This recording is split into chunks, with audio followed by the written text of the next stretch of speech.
오늘은 병신일주를 또 간단하게 보겠습니다.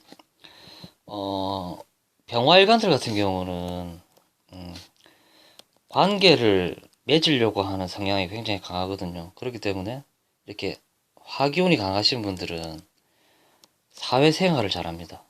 그리고 사회생활에 조금 힘든 일주들이 신금일주들이거든요. 그걸 고초살이라 그러죠. 관계를 끊는 기운이 강하죠. 물론 이 글자 하나만 놓고 봤을 때는 그런 기운이 강하다고 볼 수 있습니다. 그래서 외롭기 때문에 신음살, 고초살이라는 말이 따라 붙을 때가 많습니다. 신금일간들은. 그래서 고로 병화일간들은 관계를 맺고 사회생활을 하는데 최적화되어 있다라고 보시면 되겠습니다. 우리 지장간을 보면 무토, 식신이죠. 무토가 신금에는 병지제 좀 약하죠. 식신이. 그리고 임수, 편관이죠. 편관. 편관은 힘든 일도 되고요. 그리고 위험한 일. 그리고 관은 명예욕을 뜻하기 때문에 인기도 뜻합니다. 그리고 여자라면 피곤한 남편을 뜻하겠죠. 하지만 편관은 멋진 남자이기 때문에 나는 남자 외모를 어느 정도 보는 사람이다 라고 봐야 되겠죠. 그리고 경금 편재. 편재 같은 경우는 큰 재물도 뜻하고요. 예를 들어서 이렇게 편재를 쓰는 사람들은 노숙자에서 억대 자산가까지 이렇게 형성이 될 수 있습니다. 한마디로 편재를 쓰는 사람들은 크게 번영도 하지만 크게 나락으로 떨어질 수도 있는 그런 큰 기폭이 심하다라고 보시면 될 것 같습니다. 그리고 이 신금을 보자면 이 금이죠. 금은 세상에서 가장 가치 있는 물질이다. 금일간이 재물이 목이죠. 목을 재물로 쓰는 일간이랑 금을 재물로 쓰는 일간은 스케일 자체가 틀립니다. 노는 물도 틀리고 이 사람은 큰 돈을 융통하는 사람이다라고 봐야 되겠죠. 어느 정도 재물복을 타고났다. 병신일주, 정유일주 이런 일주들은 어느 정도 재물복을 타고났다라고 봐야 되겠죠. 월이나 년에서 이 일주를 충을 하거나 이렇게 합을 하거나 이렇게 가만히 이렇게 훼손이 되지 않는 글자가 오지 않는 이상은 병신일주들은 부자들이 많습니다. 큰 돈을 융통하는 사람도 많고 그리고 원숭이 자체가 굉장히 재주가 많고 신통력의 글자죠. 그렇기 때문에 병신일주는 남들보다 뛰어난 재주를 가지고 있다라고 보시면 될 것 같습니다. 그리고 이 신금 자체가 역마살이거든요. 역마살. 인신사회가 역마죠. 한마디로 떠돌아다니는 그런 직업을 쓰는 사람들이 많다. 전국구죠. 한마디로. 그리고 이 신금 안에는 임수가 있죠. 임수는 굉장히 뭐라고 해야 되지? 애정사를 뜻하고요. 그리고 비밀사. 그리고 숨기고 싶은 과거를 뜻하기 때문에 이렇게 다 그런 건 아니지만 바람이라든지 외도라든지 이런 거에 굉장히 노출되어 있다라고 볼 수도 있습니다. 그리고 병이 신을 보면 문차이거든요. 보통 이렇게 양일간이 인신사 역마를 쳐다보면 보통 이게 병지를 뜻하는 글자를 만날 때는 이게 문창을 뜻하거든요. 그렇기 때문에 문창을 쓰는 일주다. 그렇기 때문에 굉장히 총명하고 똑똑하다라고 보시면 될 것 같습니다. 그리고 신금을 편제로 쓰기 때문에 항상 돈이 최고다. 돈으로 다 모든 걸 해결할 수 있다. 그렇기 때문에 부자들이 많다.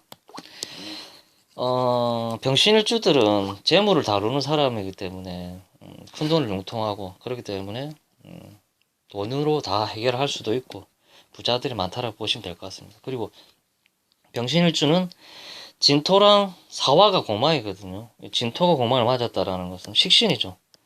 그렇기 때문에 건강관리를 잘해야 된다고 봐야 되겠죠. 공망을 맞았기 때문에. 그리고 여자애들 입장엔 식신이 공망을 맞았다라는 것은 내가 자식들과 친하게 지내기가 어려울 수도 있는 상황에 놓일 수도 있다라고 보시면 될 것 같습니다. 그리고 이 뱀사자가 공망을 맞았다라는 것은 이 사화는 비견이죠. 땅바닥에 이게 비견이 없으면 독립성이 떨어집니다. 그리고 비견은 지인이자 친구도 되죠. 한마디로 내가 어, 마음을 이렇게 깊이 나눌 친구가 부족할 수가 있다라고 보시면 될 것 같습니다. 그리고 지지나 운에서 사화는 오하고 오면 큰 재물을 잡는 힘이 된다. 완벽하게 이 금을 제압을 해버리기 때문에 이 사화는 오화가 있으면 큰 재물을 잡는 힘이 되고 이 재물을 축적하는데 굉장히 쾌속성을 일으킬 수가 있고 굉장히 이렇게 돈을 이렇게 모을 수 있는 데 있어서 굉장히 큰 도움이 된다고 보면 됩니다. 이게 사화나 오화가 이제 병신일주가 만나면 뭐 그런 게 있습니다. 그리고 육친관계로 보면 일지재성은 부친과의 인연은 깊고 모친과의 인연은 박할 수 있다. 아무래도 재성은 부친을 뜻하기 때문에 모친과의 인연은 박할 수가 있죠. 왜냐하면 목이 인성인데 인신충 그리고 묘신 기문에 걸리기 때문에 모친과의 인연은 박할 수가 있다라고 보시면 될 것 같습니다. 그리고 일지재성은 부모와 뜻이 맞지 않아 소년 시절 갈등을 의미한다. 그렇기 때문에 뭐 조부모 할머니 밑에서 이렇게 성장을 하는 뭐 일이 생긴다든지 이런 식으로 부모가 일을 하러 멀리 가는 바람에 뭐 아이를 조부모에게 맡긴다든지 조부모 밑에서 이렇게 큰다든지 이런 사연이 생길 수도 있고 그렇기 때문에 부모와의 뜻이 맞지가 않아서 소년 시절에 갈등을 좀 겪을 수도 있다라고 보시면 될 것 같습니다. 그리고 남자는 지장간 안에 재성과 자식이 지장간에 있기 때문에 결혼 생활이 무난하다고 보시면 될 것 같습니다. 왜냐하면 남자가 양으로 태어나는데 일지에 음인글자를 깔고 있기 때문에 짝이 이루어지기 때문에 궁합은 어느 정도 맞다라고 봐야 되겠지. 일주만 봤을 때는. 그리고 여자들 같은 경우는 지장간, 임수, 편관이 있기 때문에 애정, 동거, 금전 중 하나는 빠진다. 왜냐하면 편관이라는 것 자체가 치우쳐진 남자를 뜻하거든요. 뭐 외모가 괜찮은데 뭐 돈을 잘 못 번다든지 아니면 사랑은 주는데 뭐 돈을 못 번다든지 아니면 뭐 떨어져 살지만 돈은 잘 벌어다 준다든지 이런 식으로 발현이 될 수가 있습니다. 여자들 같은 경우는 편관이니까. 그리고 소년 학문운을 보면 편제 자체는 유흥성을 뜻하고 재미를 뜻하기 때문에 학생 시절에는 학말을 겪을 수도 있거든요. 뭐 돈 되는 공부를 한다든지 아니면 뭐 남자애들 같은 경우는 일찍 이성에 눈을 뜬다든지 이런 식으로 해가지고 하지만 문창이기 때문에 머리가 총명하기 때문에 단타식의 공부는 잘 된다고 봐야 되죠. 벼락치기 이런 거는 통한다고 봐야 되겠죠. 그렇기 때문에 공학이라든지 상과라든지 이공계통 뭐 전문 자격 기술 이런 쪽으로 뭐 이렇게 공부를 해 나간다면 좋은 일주가 되지 않을까라고 저는 봅니다. 그리고 직업적으로 보면 재성은 세속적 융통성, 조직 직장길, 자기 사업길을 가더라도 큰 조직과 이렇게 손을 잡고 하는 뭐 대리점 사업이라든지 프랜차이즈 이런 쪽으로 나가도 좋겠죠. 그리고 식상이 많으면 사업인연의 길이 열릴 수도 있다. 왜냐하면 식상은 아랫사람을 뜻하거든요. 그렇기 때문에 사업을 하는데 융통성이 많이 생기겠죠. 그리고 직장길로 간다면 금융이라든지 전문기술, 운수, 신금 자체가 역마기 때문에 그리고 무역, 관광, 유통 이런데 종사를 하면 참 좋은 일주라고 보시면 될 것 같습니다.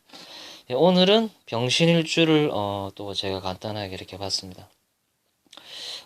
제 영상을 시청해 주시는 분들이 많이 그래도 늘어나고 있는 것 같습니다. 감사드리고 앞으로도 많이 응원해 주시고 좋아요 구독 부탁드릴게요. 좋은 하루 되세요.